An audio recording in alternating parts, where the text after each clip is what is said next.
Assalamualaikum warahmatullahi wabarakatuh. Anak-anak, pada kesempatan kali ini kita akan membahas tentang daftar riwayat hidup atau kurikulum vitae. Apakah itu? Daftar riwayat hidup itu adalah dokumen yang terperinci menjelaskan tentang diri kita secara profesional dan akademik kita. Nah, lalu apakah fungsi dari daftar riwayat hidup itu? Ada beberapa fungsi yang bisa digunakan dari daftar riwayat hidup anak-anak. Yang pertama, kita sebagai siswa misalnya dapat digunakan untuk mendaftar beasiswa ke jenjang pendidikan yang lebih tinggi, mendaftarkan diri dalam organisasi, digunakan untuk melamar pekerjaan.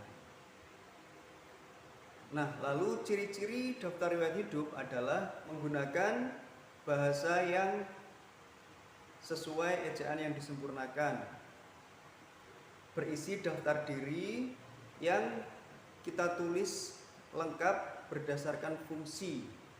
Misalnya kita sebagai siswa ingin mendaftarkan beasiswa ke jenjang pendidikan yang lebih tinggi, maka kita isi dengan kebutuhan kita sebagai calon penerima beasiswa.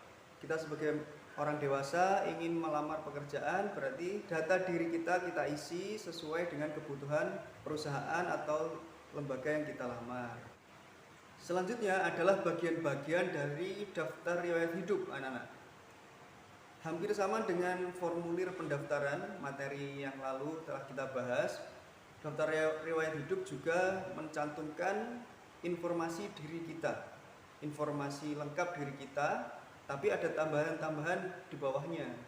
Jadi bagian-bagian dari daftar riwayat hidup yang pertama adalah informasi diri. Lengkap ya, mulai dari nama, tempat tanggal lahir, agama, pendidikan terakhir, dan lain-lain sebagainya yang berkenaan dengan data diri kita.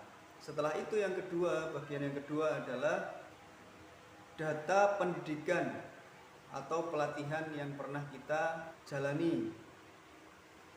Mulai dari sekolah dasar kita di mana, SMP kita di mana, SMA kita di mana, perguruan tinggi kita di mana, dicantumkan di situ.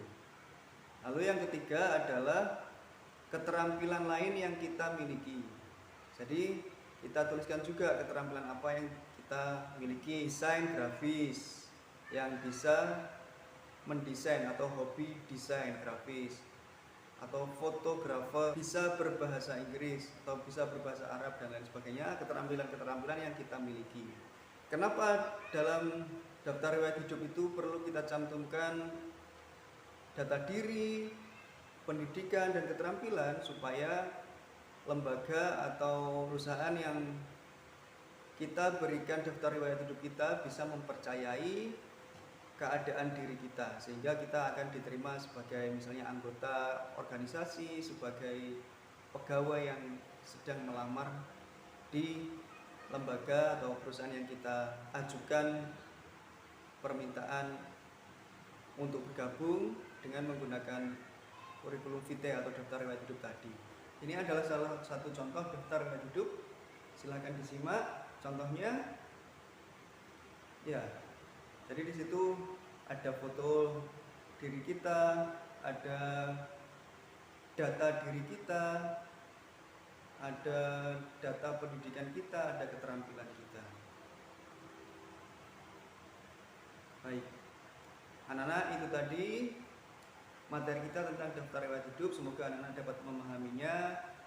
Nanti ketika anak-anak sudah dewasa ataupun sudah membutuhkan, bisa membuat secara mandiri daftar riwayat hidup. Mohon maaf apabila ada kesalahan dari Pak Bayu. Terima kasih. Wassalamualaikum warahmatullahi wabarakatuh.